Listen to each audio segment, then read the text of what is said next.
Legal, pessoal. Então chegamos na quarta mensagem dessa série.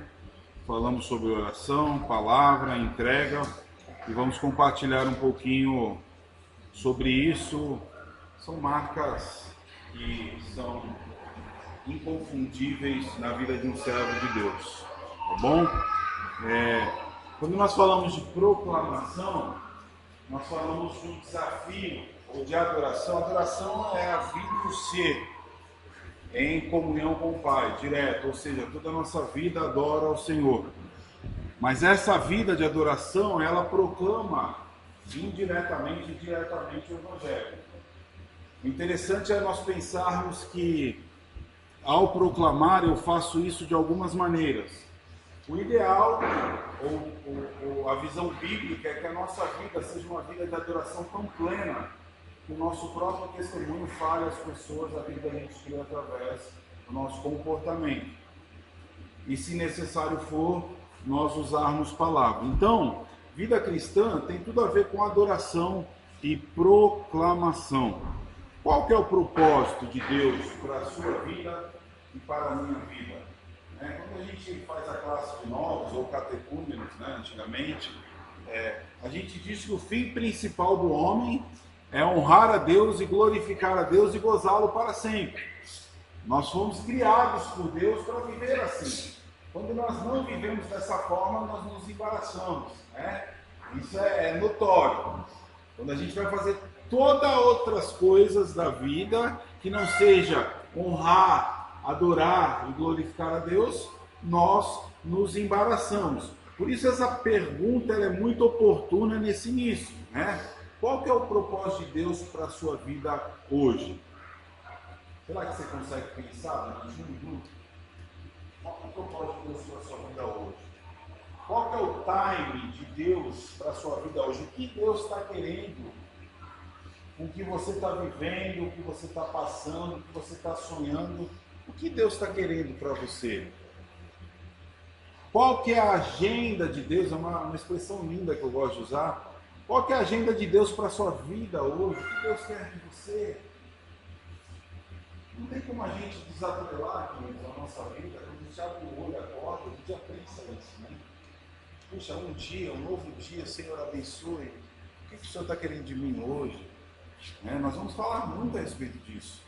Porque o ser de Deus é algo maravilhoso. Deus ele é bom e a sua misericórdia dura para sempre. Então, quando eu entendo quem é Deus e o meu papel na história, eu consigo avançar. Senão eu fico estagnado, ou como o povo no deserto, rodando. E às vezes a gente se sente assim. Existem fases da nossa vida, épocas, momentos, que a gente parece que está andando, patinando, a gente não consegue sair de lugar. Então, esse final de série tem tudo a ver com o cenário atual do nosso país, irmãos. O cenário atual, o que nós estamos vivendo no nosso país é um cenário de perturbação, de desolação. As pessoas elas andam desanimadas, elas não têm energia, está tudo em caos.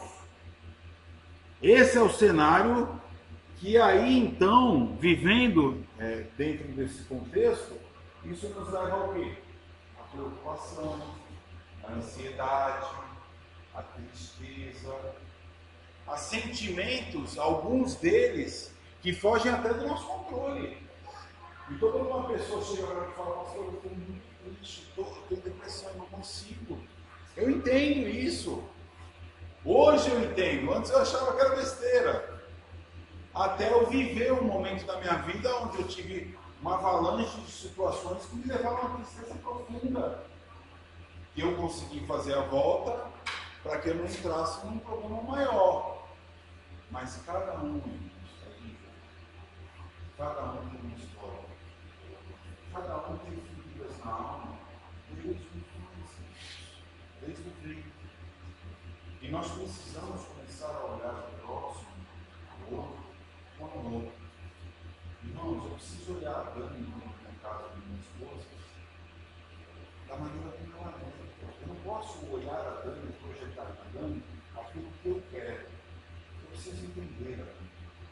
Para entendendo a Dani, eu ajudá-la e ser um instrumento de Deus na vida dela, que é a minha parceira. Eu preciso olhar os meus filhos como meu filho, a Gabi é a Gabi e o Felipe é o Felipe. Eu não consigo projetar o que eu quero para o Felipe na Gabi, nem na Gabi. Cada um é de um jeito, irmãos. Cada um reage de uma forma. Nós precisamos entender isso. Ou a Dani também precisa olhar para mim, dentro da minha agenda, da minha vida, das minhas intenções, e ter sabedoria dentro do meu lar para lidar comigo e me ajudar a avançar. Ou seja, queridos, quando nós falamos disso, nós falamos de unidade. Todos nós somos um. Ou seja, o que fazer diante de situações que nós perdemos o controle? O que fazer diante de momentos de adversidade? O que fazer diante de momentos onde eu não consigo mais sonhar? Onde eu não tenho ânimo para reagir?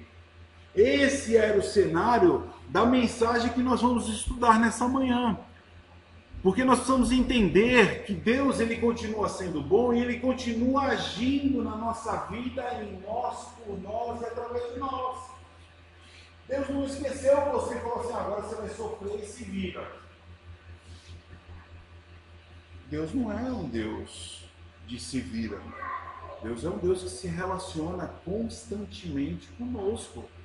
Portanto, dentro desse cenário que para mim hoje, no Brasil e no mundo, é um cenário desesperador, haja vista lá em Roraima e a Venezuela, a gente não sabe o que é aquilo que a gente está aqui, irmãos. É um caos. Nós estamos numa iminente guerra na América do Sul. Aquele maluco lá da Venezuela, ele pode lançar um míssil e iniciar uma guerra. Nós vivemos um cenário de instabilidade, de caos, de problemas financeiros, do Brasil se ajustando, de insegurança. Ninguém mais acredita em ninguém.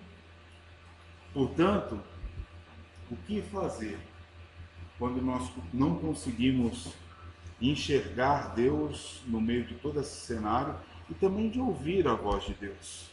É possível, queridos, ter intimidade com Deus nos dias atuais? E aí a gente vai levar uma série. Como é que eu posso nutrir intimidade? Eu posso nutrir e já ouvir através da oração, é verdade. Através da meditação, justo. Me entregando, claro. Mas essa intimidade, ela tem que reverberar em ações para fora. Ou seja, as pessoas precisam ver em nós que nós somos íntimos de Deus. Como nós cantamos, que é a música da série. Nós somos amigos de Deus. Portanto, queridos, esse cenário nos provoca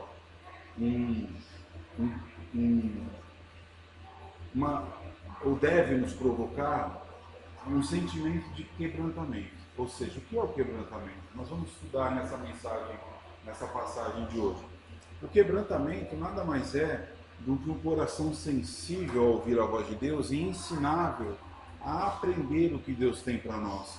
Isso gera uma vida de santidade, de busca, de dependência. E aí, pensando nisso, eu quero convidar você a abrir a palavra de Deus em segundo livro dos Reis, no capítulo 7. 2 Reis, capítulo de número 7, do verso de número 3 ao verso de número 20.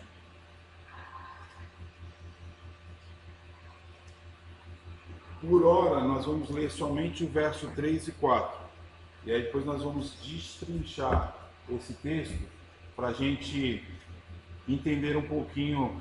Mas pastor, 4 leprosos, o que tem a ver com anúncio? O que tem a ver com proclamação? Nós vamos extrair a mensagem principal desse texto e aplicar para o encerramento da nossa série. 2 Reis 7, verso 3 e 4 diz assim: havia 4 leprosos junto à porta da cidade. Eles disseram uns aos outros: por que ficar aqui esperando a morte? Se resolvermos entrar na cidade, morreremos de fome. Mas se ficarmos aqui, também morreremos. Vamos, pois, ao acampamento dos arameus para nos render. Se eles nos pouparem, viveremos. Se nos matarem, morreremos. E é importante, queridos, nós entendermos um pouquinho desse contexto aqui. O que estava acontecendo aqui? A cidade de Samaria, no norte, estava sitiada, cercada. Interessante nós vermos no capítulo 6, verso 24 e 25, que essa região no norte de Israel era a capital. E o rei Ben-Hadad da Síria decidiu então tomar a cidade de Samaria naquele famoso estado de sítio. Sítio é cerco, ou seja, o rei manda um exército de 180 mil homens. Imaginem isso, irmãos. Cercar uma cidade. Ou seja, nada entrava e nada saía. Interessante que nessa própria semana, Venezuela está fazendo isso. Ninguém entra e ninguém sai. Era comum antigamente os exércitos fazerem isso para tomar a cidade, para fazerem da cidade a sua posse e fazer do povo que estava na cidade sofrendo escravos. Ou seja, então o rei manda cercar, nada entra e nada sai, as pessoas começam a passar fome, não entra alimento, não sai alimento, e o cenário começa a ficar caótico. Ou seja, sitiar, cercar, envolver a cidade era uma estratégia que causava grande êxito para o fim daqueles que estavam pretendendo fazer isso. Ou seja, a cidade era cercada, eles ficavam ali dias, meses, nada entrava, nada saía, o povo começava a passar fome, e muito interessante que nesse estado, quem tinha condições conseguia comprar alguma coisa. Quem não tinha, passava fome. No capítulo 5, nós vamos ver que o relato dos reis era que muitos se tornavam posse, ou seja, eu não tenho o que fazer, eu me vendo. No capítulo 6, verso de número 31, nós vamos ver que até as mães, no final das contas, vendiam seus filhos para comer. Vocês acreditam nisso? O relato da palavra de Deus diz que eles começaram a comercializar cabeça de jumento. Eu comprava com um ciclo de prata uma cabeça de jumento para ter o que comer. A hora que acabava o animal, eles começavam a vender. Um relato da conversa de duas mães: olha, hoje eu entrego meu filho e amanhã a gente come o meu. Podem ver no capítulo 6.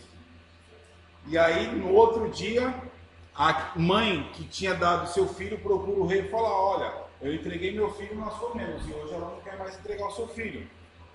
Ou seja, era um cenário caótico, e é nesse cenário que Eliseu profetiza o que vai acontecer, e é justamente nesse contexto de expectativa e caos que o povo se encontrava. Ou seja, nada diferente do Brasil, ou nada diferente do Oriente Médio, onde as pessoas, muitas pessoas, até na nossa cidade aqui, de repente hoje não tem o que comer.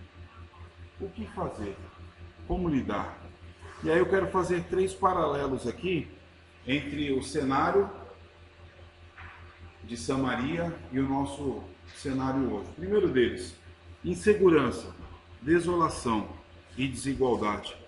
A semelhança de Samaria, 800 anos antes de Cristo, o mundo que vivemos existe um completo desespero e sofrimento. Havia tanta fome em Samaria que os mais ricos compravam os animais e as cabeças por 5 ciclos de prata. E aqueles que não tinham nada matavam seus próprios filhos. Capítulo 6, verso 28 e 29. As mães negociavam os filhos, ou seja, o estado era de caos. O estado de sítio, a semelhança de Samaria, nós vivemos também hoje num mundo desesperado. Como fazer? Como comer? Como pagar? A diferença é que naquela época não tinha cartão de crédito. Né? Hoje você não tem, você compra no cartão e vê o que vai acontecer. E vai fazer. E vai ter que lidar. Naquela época não, eu tinha que resolver o problema. E eu tinha que enfrentar a fome. Ou seja, da mesma forma que naquele contexto, hoje também nós vivemos um contexto moral, social e espiritual. Por que moral, irmãos? Porque é aquela relação entre o bem e o mal. O bem já não é mais bem, é mal, e o mal já não é mais mal, é bem. A verdade já não é mais verdade, é mentira, e a mentira virou verdade. Ou seja, não tem problema, o que importa é prevalecer. Isso é um problema grave, moral. Mas também existia um problema social. Ou seja, o ser humano está sem parâmetro. Ou seja, as pessoas começam a viver de qualquer forma e de uma forma deliberada degradante. Ou seja, eles se entregam às suas próprias paixões. E é nesse contexto que nós vamos enfrentar o problema espiritual. Porque até aqueles que dizem nutrir espiritualidade vivem uma espiritualidade esquizofrênica, doente, irreal. O mundo evangélico, o mundo cristão, já não vive mais o verdadeiro evangelho. E aí, queridos, como era naquela época, é hoje, eu quero que você preste atenção nisso que eu vou falar, o ser humano está sem parâmetro e muitos esperam uma mensagem ou uma palavra de redenção, de salvação. Uma palavra que redima os seus problemas. Uma palavra que resolva as suas crises. Naquele cenário, o povo de Samaria esperava um milagre, uma palavra de redenção, e Deus usa o profeta Eliseu, e hoje Deus quer nos usar para proclamar a verdade de Deus como instrumentos de Deus, levando uma mensagem de redenção ao próximo. Esse paralelo é muito importante, o principal. Ou seja, Deus quer usar você para que você chegue na sua vizinha e leve uma palavra de redenção para os problemas e as crises que a vizinha tem, ou no trabalho, ou na família.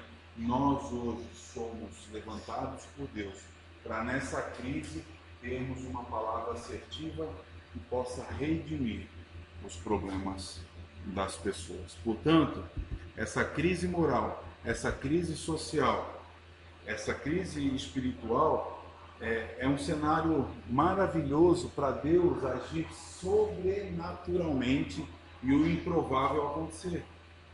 Como é bom, não é, pensar nisso? Eu não sei se você vibra com isso, mas quando eu peço a Deus que Deus faça alguma coisa e o improvável acontece, eu vibro. É algo maravilhoso de ver uma ação poderosa de Deus. Deus quebrando uma barreira, Deus trazendo uma resposta, Deus desembaraçando uma situação. Isso só pode acontecer porque Ele é Deus. E aí, irmãos, eu quero fazer você pensar que a sua Samaria não é tão longe de você assim. A sua Samaria não é tão longe de você assim. É na sua vizinhança, é no seu trabalho, é com seus amigos, é na sua família, é dentro da sua casa, irmãos. Existem famílias nossas, famílias de pessoas que nós amamos, que precisam se resolver dentro de casa. Existem pessoas dentro do lar que esperam desesperadamente uma palavra de redenção, um ajuste, um acordo para que todos caminhem na mesma direção. Portanto, a semelhança de Samaria, nós vivemos também num mundo desesperado e angustiado à espera de uma palavra de direção. Por isso, em meio ao caos, em primeiro lugar, irmãos, eu quero trazer para a nossa edificação que nós somos instrumento de Deus, e aí nós vamos entrar propriamente no texto. Acompanhe comigo o verso 1, 2 e 3. A palavra de Deus diz assim: Eliseu respondeu: ouçam a palavra do Senhor. Assim diz o Senhor: amanhã, por volta dessa hora, na porta de Samaria, tanto uma medida de farinha como 2 medidas de cevada serão vendidas por uma peça de prata. O oficial em cujo braço o rei está se apoiando disse ao homem de Deus, ao profeta: ainda que o Senhor abrisse as comportas do céu, será que isso poderia acontecer? Mas Eliseu advertiu: você o verá com os próprios olhos, mas não comerá coisa alguma. Irmãos, existe uma profecia através de Eliseu, e amanhã Deus fará o sobrenatural acontecer. O que o oficial do rei Ben-Hadad diz a ele? Ainda que o Senhor abrisse as comportas do céu, será que isso poderia acontecer? Ou seja, há uma dúvida. Se coloca Deus em dúvida, será que ele é poderoso mesmo para nos livrar desse cerco? Para nos livrar desse sítio? Aí, movido por Deus, Eliseu responde: você verá com seus próprios olhos, mas você não vai desfrutar, né? Pela sua incredulidade. Ou seja, palavra dura que mostra que muitas vezes, irmãos, nós somos incrédulos. Nós não acreditamos nesse Deus Todo-Poderoso mesmo, que abriu o mar vermelho, que parou o sol, que livrou uma cidade para Samaria. Nós colocamos ele numa caixinha, né? E aí meio que abrimos só quando nós queremos uma palavra, né? Aquela caixinha de promessa. Deus não é um Deus que está fechado numa caixa. Ou seja, irmãos, o verso de número 19 diz assim: ao anoitecer, eles foram ao acampamento dos arameus. Quando chegaram às imediações do acampamento, não havia ninguém ali. Para a gente entender esse verso, e entender que nós somos instrumentos de Deus, leiamos a partir do verso 4 todo esse contexto. O verso 4 nós já lemos, né? Os leprosos num diálogo entre eles, dizendo que se nós ficarmos aqui na porta da cidade, porque, irmãos, vocês sabem que os leprosos antigamente não podiam estar dentro de uma cidade. As cidades eram cercadas por muros altos. Eles ficavam do lado de fora da porta, igual um mendigo. E a família vinha ali para alimentar eles. Então, como eles estavam lá dentro sem alimento, não tinham o que se alimentar. E aí eles entram em crise e eles falam: olha, se a gente ficar aqui, a gente morre de fome. Se a gente for lá no acampamento do exército, que estava a cerca de 4 quilômetros afastado, nós podemos nos entregar como escravos e poder. Olha a situação. Eu não posso entrar, então eu vou ousar me atirar e me entregar como escravo e ver se eu consigo comer. Aí o texto diz assim, verso de número 5. Eu pus 19 aqui, irmãos, mas é o verso 5. Ali. Olha o verso 5.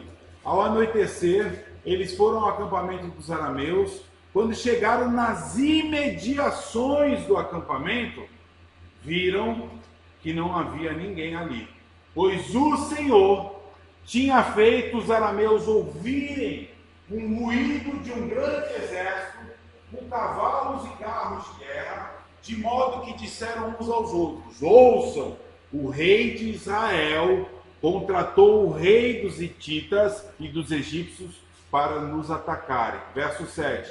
Então, para salvar sua vida, fugiram ao anoitecer, abandonando tendas, cavalos e jumentos, deixando o acampamento como estava. Queridos, interessante a gente destacar aqui esses leprosos. Eles não habitavam na cidade. Eles viviam, a maioria deles, num leprosário, que era tipo de uma tenda afastada da cidade, ou a porta da cidade. Eles tinham a obrigação, vocês verem o cenário de caos, e entenderem o que é a vida do leproso como ser instrumento de Deus. Toda vez que alguém via esse leproso, eles tinham que cobrir o rosto, levantar as mãos e dizer: eu sou leproso. Olha que situação grave. Eles tinham que se expor a isso. Ou seja, eles eram rejeitados. Eles eram nada. Interessante pensar que eles não estavam sendo alimentados porque as suas famílias iam até a porta e jogavam pelo muro o alimento para eles se alimentarem, já que eles não podiam entrar. Mas as suas famílias já estavam desesperadas com fome, não tinham o que alimentar. E então, nessa crise existencial, o texto diz: nós vamos ou ficamos? Nós vamos ou ficamos? ficamos e morremos de fome, ou vamos e vamos ousar nos entregar e se alimentar. E isso nos ensina bastante. Por quê? Porque Deus, irmãos, olha só, resolve usar 4 leprosos para serem protagonistas dessa história.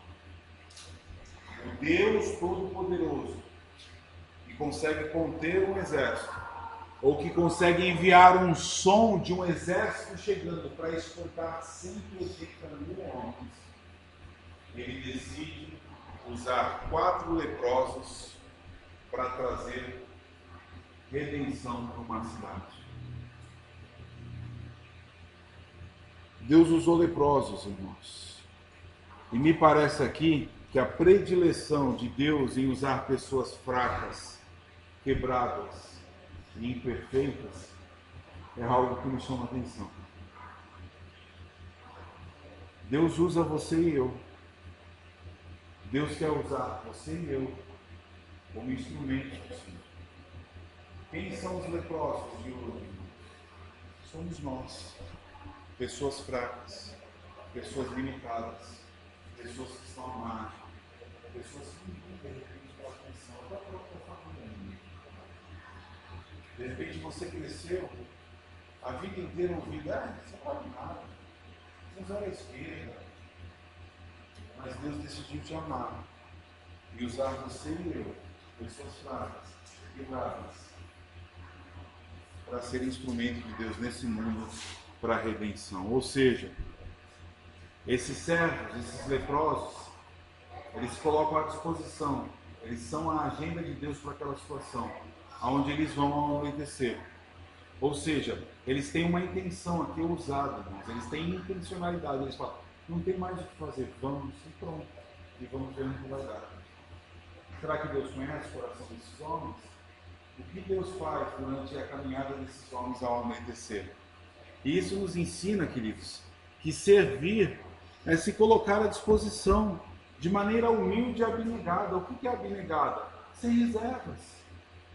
Ou seja, tudo que eu tenho é um corpo cheio de lepra, eu não tenho dinheiro, não tenho nada, o que eu tenho é motivação, é vontade. Eu vou, porque senão eu vou morrer. E aí, queridos, a palavra de Deus diz que eles foram ao acampamento e nas imediações eles experimentam da ação sobrenatural, ou seja, o Senhor agindo na história, usando a vida de 4 pessoas rejeitadas para prenunciar aqui no Antigo Testamento uma palavra de redenção. Deus quer usar, meu irmão, você e eu, fracos, quebrados, sem força, sem motivação, para sermos instrumentos do Senhor, instrumentos em movimento, em missão. Mas existe uma segunda lição nesse texto. Em meio ao caos, queridos, nós anunciamos a palavra de Deus, anunciamos as boas notícias do Senhor. Vamos continuar lendo aqui o verso de número 8. A palavra de Deus diz assim: tendo chegado às imediações do acampamento, os leprosos entraram numa das tendas, comeram, beberam, pegaram prata, pegaram roupa, saíram para esconder tudo. Olha só, pegaram, comeram, desfrutaram e saíram para esconder tudo. Eu lembrei quando eu era pequeno que minha mãe chegava com bolacha, eu pegava um pacote escondendo minha mãe, para quando eu quisesse comer, não para dividir com a família. Esses homens, eles desfrutam da ação sobrenatural de Deus e agora eles têm essa atitude. Verso 9: então disseram uns aos outros, não estamos agindo certo, este é um dia de boas notícias e não podemos ficar calados. Se esperarmos até o amanhecer, seremos castigados. Vamos imediatamente contar tudo ao palácio do rei. Esse cenário é altamente histórico e inspirado por Deus. Porque sabe por quê, irmãos? Porque esses homens, eles recebem um toque do Senhor. Eles não estavam fazendo nada de errado. Eu imagino que durante a fome, eles se deparam com um cenário de riqueza. Porque imagine, irmãos, um acampamento de 180 mil homens, onde todos eles saem e não levam nada. O que tinha lá dentro? Tinha muita coisa. Tinha muito alimento, tinha armas, tinha roupas, tinha ouro, tinha prata, tinha muita coisa, tinha cavalo, né, Guilherme? Tinha cavalo, armaduras, tinha tudo ali. Eles entram e falam: puxa, agora, ganhei na Mega Sena. O que eu vou fazer? Vou aplicar na bolsa. Vou comprar umas casas, vou alugar, vou investir. Quem eram eles, irmãos, antes de chegar lá? Apenas leprosos. Deus, ele vai, salva, redime a fome, sacia eles, e eles fecham o coração, e agora eles querem desfrutar. É diferente de hoje. Quando a gente ganha alguma coisa que a gente não espera, o que a gente vai fazer? Vou fazer uma viagem nos meus sonhos, vou curtir, vou investir. Ou a gente pega e divide com o próximo. Pensa só, se você ganhasse hoje 30 mil reais, do nada alguém te ligasse e falava: ó, amigão, você foi sorteado, cara. Aquele papelzinho no mercado que você pôs lá no cupom é um prêmio de 30 mil reais. O que você vai fazer? Aí Deus falou assim: não, eu vou acertar minha casinha e vou dividir com o meu vizinho aqui que está precisando, né? Com a minha outra vizinha que acabou lá a despensa dela, não tem nem o que comer. É assim que a gente pensa, irmãos? Agora prestem atenção no toque de Deus. Nós somos chamados para ser instrumentos do Senhor, levar a palavra de redenção. Mas principalmente, essa palavra do Senhor, nesse contexto, é as boas novas para a cidade de Samaria. E para o Novo Testamento, é a boa nova de que Deus, em seu perfeito amor, está nos reconciliando com Ele através da morte do seu Filho Jesus. Não tem como separar antigo e novo. Deus continua falando o tempo inteiro. Impressionante que esses homens, eles encontram tudo como estavam. Eles sentem o ato sobrenatural de Deus. Deus revela nesse cenário de transformação através desses homens um alerta importantíssimo para nós. Irmãos, atenção. Tudo que nós temos não é nosso. É muito louco pensar isso, né? No nosso mundo capitalista. Você acha que o carro que você tem é seu? Você acha?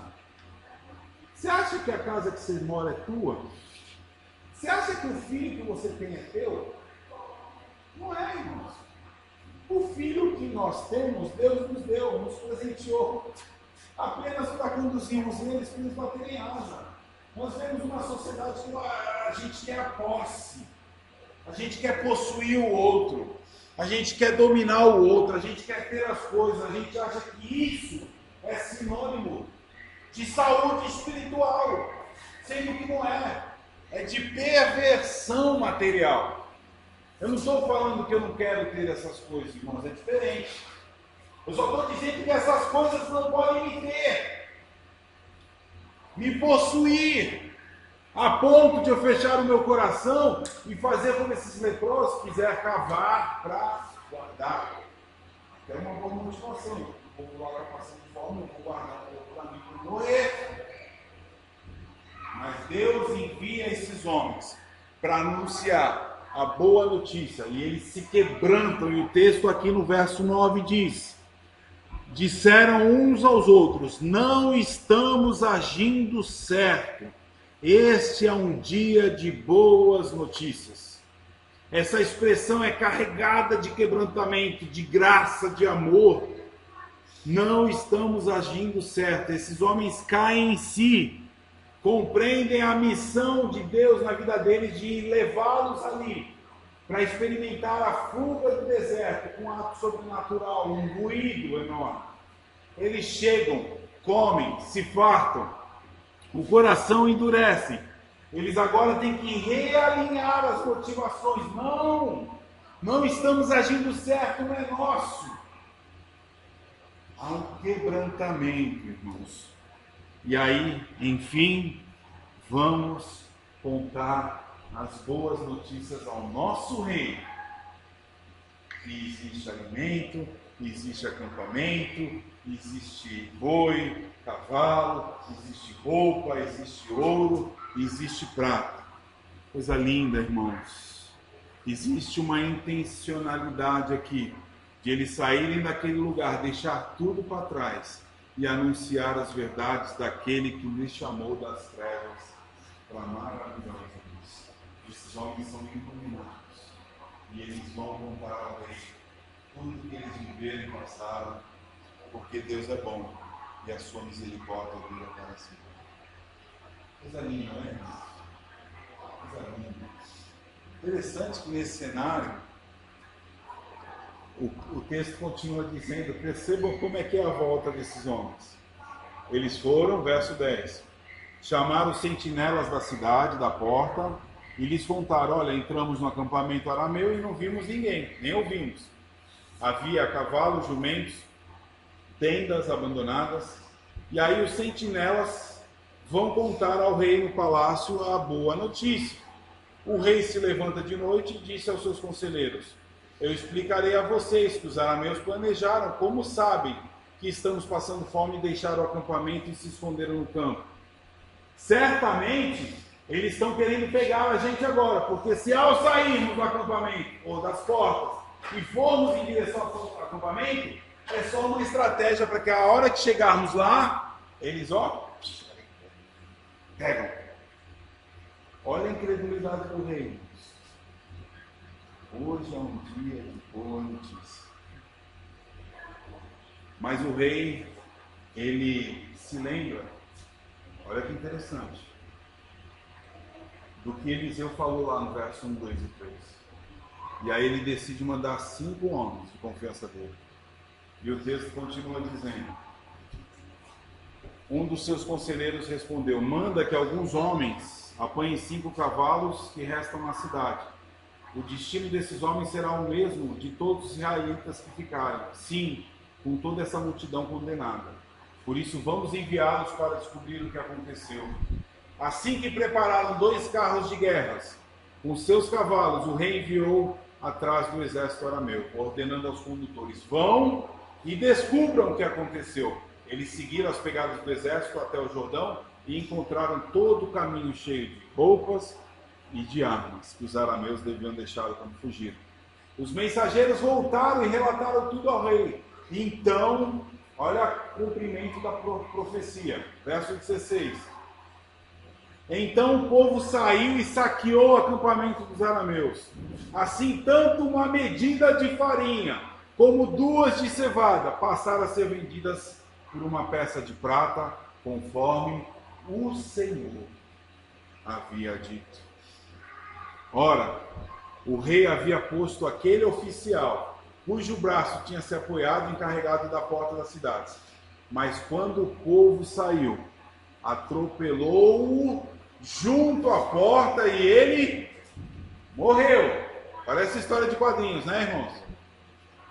Conforme o homem de Deus havia predito quando o rei foi à sua casa. E aconteceu conforme o homem de Deus, Eliseu, dissera ao rei, amanhã por volta dessa hora, na porta de Samaria, tanto uma medida de farinha como 2 de cevada serão vendidos por uma peça de prata. O oficial tinha contestado o homem de Deus, perguntando, ainda que o Senhor abrisse as comportas do céu, será que isso poderia acontecer? O homem de Deus havia respondido, você verá com seus próprios olhos, mas não comerá coisa alguma. E foi isso que aconteceu, diz o verso 20. Pois o povo pisoteou junto à porta da cidade e ele morreu. Irmãos, Eu gostaria de levar você com essa história a pensar que o nosso maior desafio hoje, aqui prestem bem atenção, o nosso maior desafio, o maior desafio da nossa vida hoje, a gente acha que é andar na contramão do mundo. Ah, mas a gente como cristão tem que pensar diferente do mundo. O nosso maior desafio hoje, irmãos, é nós blindarmos os desejos do nosso coração. Porque a primeira missão da igreja não é ir lá e anunciar a boa notícia, como fez aqueles guardas. A nossa maior dificuldade hoje é blindar os desejos do nosso coração que parecem ser lícitos na nossa cultura, mas a maior luta é morrer, irmãos. A nossa maior luta hoje é morrer para nós mesmos. É fazer o que Deus quer que façamos, mas antes disso é dizer não para o nosso eu. Ainda que os desejos sejam legítimos, o nosso maior desafio hoje é falar assim, não para mim, e sim para Deus. Nós precisamos morrer, irmãos. Essa é a história do Filho de Deus. E morrer aqui nesse texto, queridos, é passar por um profundo quebrantamento de alma. É mudar a nossa perspectiva de entendimento do que Deus é e do que nós somos e do que Ele quer de nós. Ele quer de nós, queridos, que nós sejamos instrumentos dele, mas antes de ser instrumento, todo instrumento ele é preparado. Não existe uma espada que vá para a guerra sem antes ser forjada, sem antes ser lapidada, ser afiada. Deus, queridos, quer que você morra para isso, para que você viva para Deus.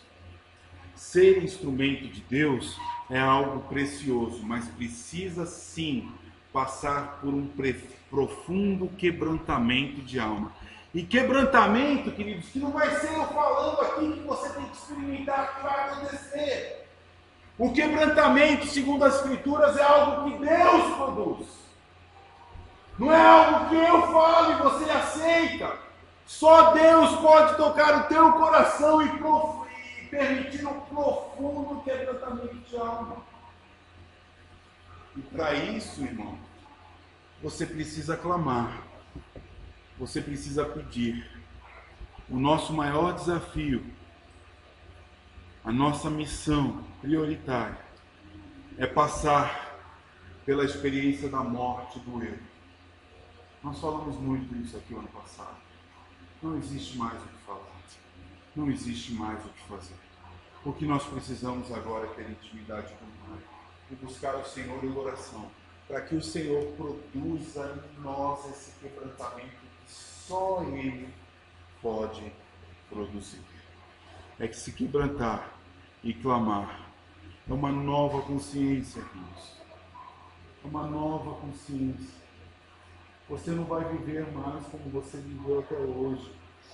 Ou Deus quebranta o teu coração e produz uma nova consciência a partir do Evangelho, ou você não vai ser feliz, ou você não vai se realizar. Nós não vivemos para desfrutar daquilo que nós achamos que é legal. Nós não vivemos para desfrutar daquilo que nós queremos. Nós vivemos para experimentar o novo de Deus a partir de uma nova consciência e um realinhamento das nossas prioridades a partir do Senhor. É a ideia de, Senhor, eu quero fazer, mas eu não quero mais fazer como eu quero fazer. Eu quero fazer o que o Senhor quer que eu faça. Eu quero ser útil nas mãos do Senhor. Porque, Senhor, o meu eu já não comanda mais a minha vontade. Foi oportuno demais, irmãos, nós orarmos no início, pedindo que Deus tenha misericórdia de nós. Porque as nossas lutas são violentas. As nossas lutas internas são violentas. Nós lutamos dentro de nós todos os dias. Mas a maior luta está aqui, ó, é a nossa mente. nós precisamos blindar a nossa mente com o novo de Deus, com o quebrantamento produzido pela palavra de Deus, para então sim abrir os olhos do nosso coração, para estarmos sensíveis à voz do Senhor e discernir então a nossa cultura e caminhar. Irmãos, não quero fazer uma avaliação da cultura sendo que você não passou por esse processo de quebrantamento, porque você não vai enxergar a cultura, porque a cultura está dentro de você, é o seu eu que manda. A gente só consegue enxergar a cultura a partir do Evangelho quando nós matamos o nosso eu, morremos para nós, e aí a partir sim, com os óculos do Evangelho, nós enxergamos a nossa cultura e fazemos um realinhamento das verdades de Deus.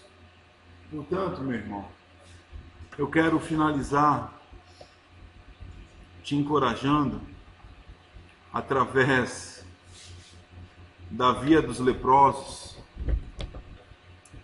que na vida desses leprosos, essa experiência de quebrantamento, no meio de tanta angústia e adversidade, realinhou as prioridades deles.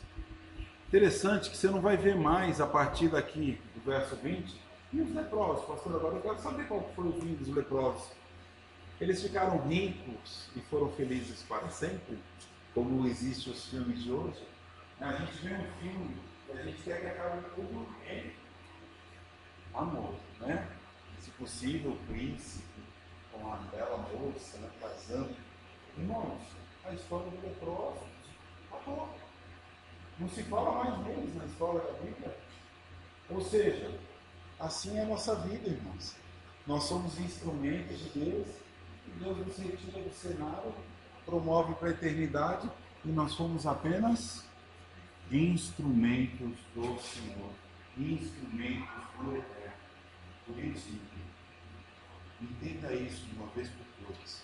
Nós somos apenas instrumentos do Senhor, agentes na transformação desse mundo. Acabou a nossa história de relaxa no nosso mundo, que nós nos apresentamos na eternidade e acabou. Acabou. Assim como nós citamos homens e mulheres na história que ficaram marcados por quê? Porque foram instrumentos do Senhor. Eu quero dizer para você que o clamor não é mais um programa especial. Vigília de oração, vou para o monte. O clamor é algo que emerge dentro de nós. Você não precisa ir para uma viagem missionária das igrejas. Você não precisa ir para um monte fazer. Você não precisa ir para um seminário, se preparar para ser pastor para entender o que é clamor. Você não precisa perder alguém para clamar. O que você precisa é morrer para o seu eu e buscar no Senhor, através do clamor, um quebrantamento genuíno que vai transformar a sua vida e a vida dos seus. Eu quero terminar. Se eu fosse... Tenho feito isso já essa semana, a partir da preparação dessa mensagem. Pastor, mas o que você tem orado? Você tem orado por mim? Temos orado por todos vocês. O que eu mais peço, irmãos, a partir de então, dessa série, é que o Senhor quebrante o nosso coração. Que gere uma nova consciência, para uma nova realidade. Realinhe as nossas prioridades, mas muito mais do que isso.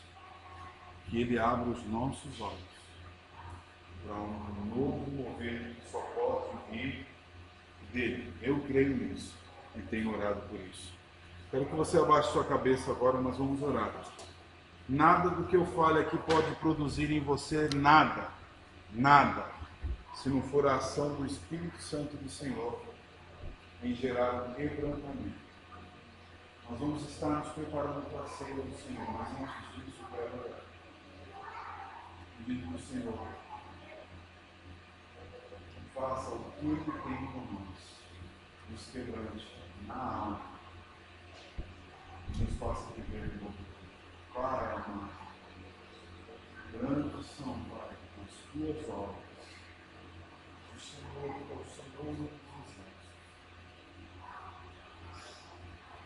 Perfeitos, Pai, são os teus caminhos. inescrutáveis, Pai. São os seus pensamentos a respeito de nós. Pai, eu quero pedir em nome de Jesus, teu Filho, que nós passemos por uma experiência semelhante a essa. Se necessário for mais profunda que essa, sim. Mas nós queremos nos colocar, Pai, no teu altar nessa hora, pedindo que o Senhor produza em nós um quebrantamento dos inimigos. Sejamos sensíveis para ouvir a tua voz. E que experimentemos assim o novo do Senhor. E sejamos usados, Pai, como instrumentos do Senhor a anunciar a boa nova do Senhor em Cristo Jesus. Assim como foi com aqueles miseráveis leprosos, nós, Pai, somos os miseráveis de hoje, alcançados e redimidos pela Tua graça. E que agora, Pai, queremos experimentar o novo do Senhor. Pai, nós não sabemos como será, mas sabemos que o Senhor é por nós. Pai, então vai desvendando, desbravando e descortinando todos os caminhos, Senhor. Pai, nos use para a Tua glória. Não com aquilo que nós achamos que somos e temos, mas por aquilo que somos aos Teus olhos, ó Pai. E que nutrimos a partir do Senhor. Ó Senhor, Deus poderoso, diante da Tua mesa, queremos pedir perdão pelos nossos pecados, para que, ao comermos do pão e bebermos do cálice, sejamos agraciados, encorajados, impulsionados para o novo do Senhor. E que, ao fazermos assim, o Senhor toque profundamente na nossa alma. Em nome de Jesus. Amém.